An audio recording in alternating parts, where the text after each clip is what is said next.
নমস্কার বন্ধুরা, স্বস্তিনীর রান্নাঘরে আপনাদের সকলকে স্বাগত। আশা করছি আপনারা সকলেই সুস্থ আছেন। আজ আমি মোচার একটি রেসিপি আপনাদের কাছে শেয়ার করব। আর আজকের রেসিপিতে আমি নুনিয়া চাল বা আতপ চাল ছাড়াই এই রেসিপিটি করে আপনাদের কাছে তুলে ধরব। তাই বন্ধুরা ভিডিওটি দেখতে থাকুন, আশা করছি আপনাদের ভালো লাগবে।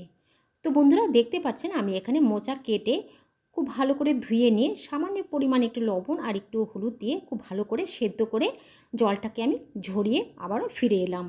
তো বন্ধুরা দেখতে পাচ্ছেন জলটা খুব ভালো করে ঝরিয়ে নিয়েছি। এবার আমি হাতের সাহায্যে খুব ভালো করে মোচাটাকে আমি মজিয়ে নিচ্ছি। আপনারা চাইলে মিক্সিতেও একটু ঘুরিয়ে নিতে পারেন, তবে আমি হাতের সাহায্যে করে নিচ্ছি। এদিকে আমি একটি মিক্সিং জার নিয়েছি। তারপর এক মুঠ মটর ডাল আমি প্রায় 4-5 ঘন্টা আগে ভিজে রেখেছিলাম, মটর ডালটাই দিয়ে দিলাম। আর সাথে দিয়ে দিলাম একটি গোটা কাঁচা লঙ্কা। এরপর দিয়ে দেবো কয়েক টুকরো আদা। সামান্য পরিমাণ একটু জল দিয়ে মিহি একটি ব্লেন্ড তৈরি করে নেব। তো বন্ধুরা দেখতেই পাচ্ছেন ডালটাকে আমি খুব সুন্দর করে ব্লেন্ড করে নিয়েছি। এবার ব্লেন্ড করার ডালটাকে আমি অন্য একটি বোলের মধ্যে নামিয়ে নেব। তো অন্য একটি বোলের মধ্যে নামিয়ে নিয়েছি। এরপর আমি দিয়ে দেবো সামান্য পরিমাণে একটু লবণ, আর তারপরে দিয়ে দেবো সামান্য পরিমাণে একটু চিনি। লবণটা আপনারা প্রথম থেকে একটু বুঝে শুনে দেবেন, যেহেতু পরবর্তীতে আমার লবণ অ্যাড হবে।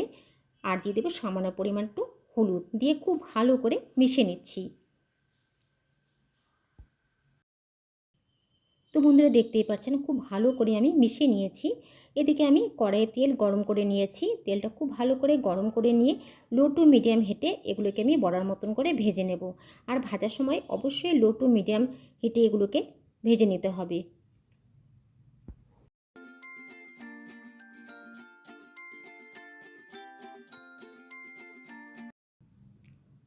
বড়াগুলোকে দু পিটি খুব ভালো করে লাল লাল করে আমি ভেজে নিচ্ছি।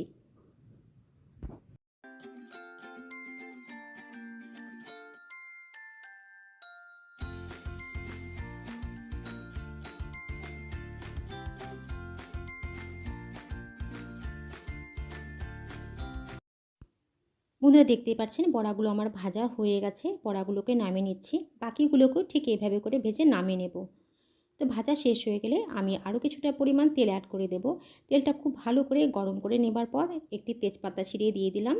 তারপর দিয়ে দেব হাফ চামচ গোটা জিরে, আর দিয়ে দেব একটি শুকনো লঙ্কা। ফোড়নটাকে কিছুক্ষণ একটু ভেজে নেব।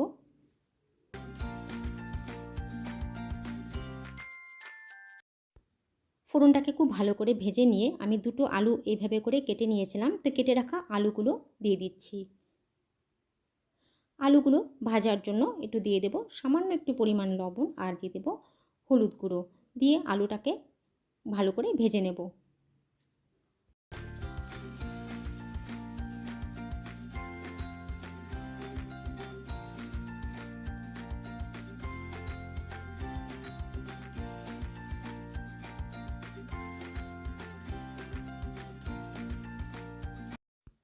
আলুগুলোকে এইভাবে করে ভেজে নিয়েছি। এবারে একে একে সমস্ত মশলাগুলো দিয়ে দেব। প্রথমে দিয়ে দেব একটি টমেটো কুচি, এরপর দিয়ে দিচ্ছি হাফ চামচ জিরের গুঁড়ো, দিয়ে দেব হাফ চামচ ধনে গুঁড়ো, এরপর দিয়ে দেব হাফ চামচেরও কম লাল লঙ্কার গুঁড়ো, এরপর দিয়ে দিচ্ছি কাশ্মীর লঙ্কার গুঁড়ো। মশলাগুলো দিয়ে দেব হাফ চামচ আদা বাটা।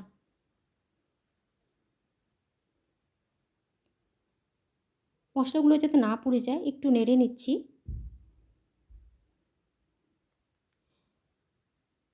একটু নেড়ে নেওয়ার পর একটু সামান্য পরিমাণটা জলটা দিয়ে খুব ভালো করে মশলাটাকে কষিয়ে নেব।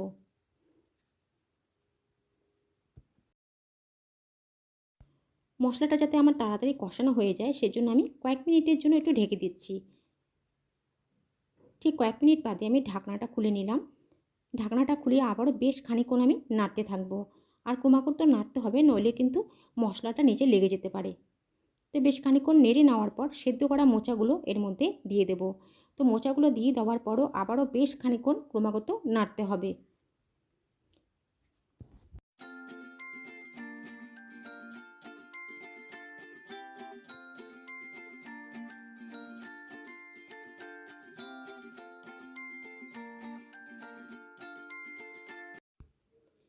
বেশ কয়েক মিনিট নেড়ে নেওয়ার পর এর মধ্যে আমি দিয়ে দেব স্বাদ মতন লবণ।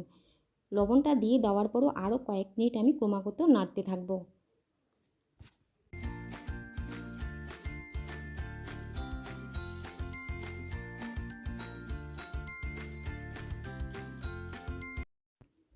কয়েক মিনিট খুব ভালো করে নেড়ে নেওয়ার পর আমি 2 থেকে 4 মিনিটের জন্য একটু ঢেকে দেব। ঠিক 2 থেকে 4 মিনিট বাদে ঢাকনাটা খুলে নিলাম। ঢাকনাটা খুলে দেখতে পাচ্ছেন আবারও 1-2 মিনিট নেড়ে নিচ্ছি।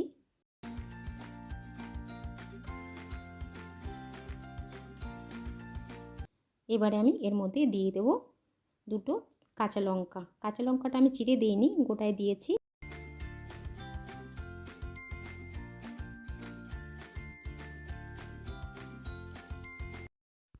খুব ভালো করে নেড়ে নেওয়ার পর আমি 1 কাপ গরম জল দিয়ে দিলাম। গরম জলটা দিয়ে খুব ভালো করে মিশিয়ে নিচ্ছি। আর অবশ্যই গরম জলটা দিতে হবে। গরম জল যে কোনো রেসিপিতে টেস্ট ভালো হওয়ার সাথে সাথে আর গ্রেভিটা খুব তাড়াতাড়ি ফুটে যায়, খুব তাড়াতাড়ি কিন্তু রান্নাটা হয়ে যায়। তো দেখতে পাচ্ছেন খুব ভালো করে ফুটছে। খুব ভালো করে ফোটার পর আমি বড়াগুলো এর মধ্যে আমি দিয়ে দিলাম।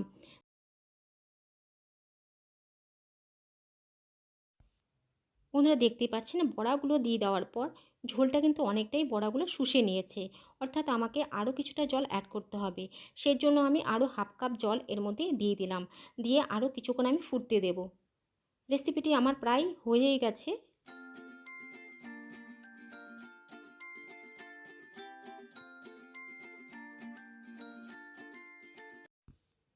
নামাবার আগে এর মধ্যে দিয়ে দেব হাফ চামচ গরম মশলার গুঁড়ো। গরম মশলার গুঁড়ো দিয়ে দেওয়ার পর এর মধ্যে আমি দিয়ে দেব হাফ চামচ ঘি। ঘিটা দিয়ে দেওয়ার পর 1 থেকে 2 মিনিট নেড়ে নিয়ে এই অবস্থায় আমি নামিয়ে নেব। তো বন্ধুরা কেমন লাগলো আমার আজকের রেসিপি অবশ্যই আমাকে কমেন্ট বক্সে জানাতে ভুলবেন না। আর রেসিপিটি যদি বেশি ভালো লেগে থাকে অবশ্যই আত্মীয় পরিজনদের সাথে শেয়ার করে দেবেন। তো হয়ে গেছে আমার আজকের রেসিপি, এই অবস্থায় আমি নামিয়ে নেব। তো সবাই খুব ভালো থাকবেন, সুস্থ থাকবেন, আবার আসছি পরবর্তী কোনো ভিডিও নিয়ে।